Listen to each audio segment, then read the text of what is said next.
Hey guys! Inspector Vlog! Gusto na guys? Sorry, medyo busy-busy pa nga yun. Daming problema, maraming naayos. Anyway guys, subscribe muna kayo guys. Kasi yung content naman natin hindi lang pagkain, hindi lang motor. Marami tayo, hindi lang toys. Ito guys, i-inspect natin. Bago ko i-explain to, ito muna. Okay? Ito. Igilid lang natin gusto. Okay. Ito yung nabibili online, Shopee, Lazada, or any, kahit naman sa marketplace. Ito, dito nyo shoot yung paper money. Ayan. Tapos, paglapag nyo, sakto siya.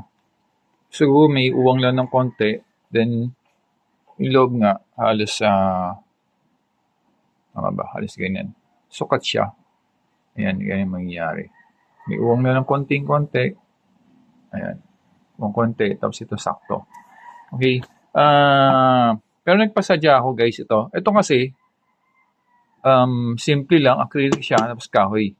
But, syempre, isipin nyo, pag naglagay kayo, in future time, paano bubuksan? Ito naman kasi, pansin ko, yan, nakascrew siya ng 4.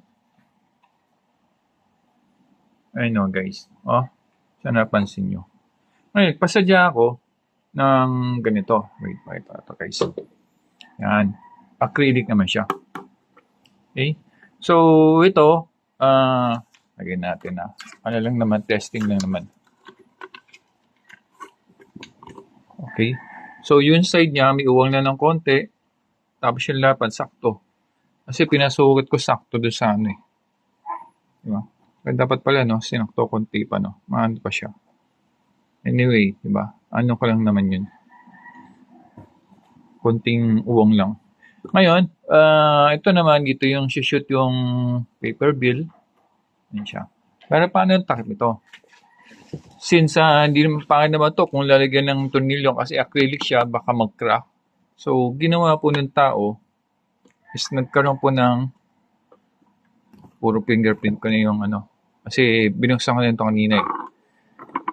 Yan. Wait siya. Tapos meron po siyang parang ito pinaka-hook niya. Okay. So, ganun siya. Ngayon, ang una po, iniisip ko, yung lock is instant na pag ganun or pag ganun. Patayo. So, parang pag ganun lock. Pero hindi advisable eh. Kasi, let's say na ganun siya, di ba? So, possible na, ano kasi siya, pagka inangat or ano, kasi to hindi naman siya sakto dahil meron po tayong tinatawag na balance doon sa gap ng lock. Which is magkakaroon ng gap, masusungkit po yung laman. So, ginawa niya po niya sa ibabaw, which is tama din. But, ang concern ko, ayan po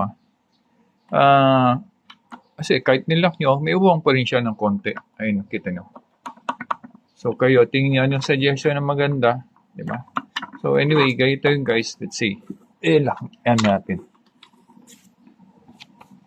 I-shoot na natin.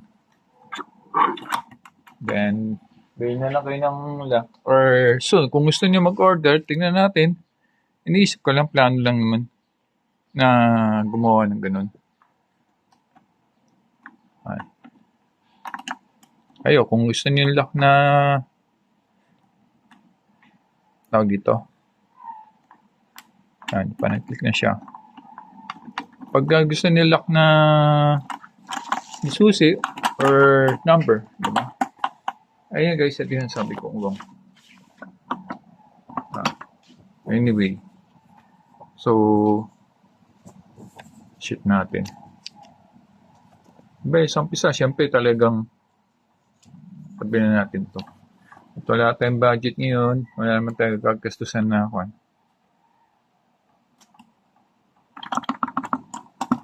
Nisay pa na, no? Ayan. So, yan guys. Okay. So, tingnan ano ba mas mainam? Ayan, itong kahoy. May suggestion kayo or kung paano, mag-comment lang kayo guys, ha? Punasan ko na acrylic naman to eh.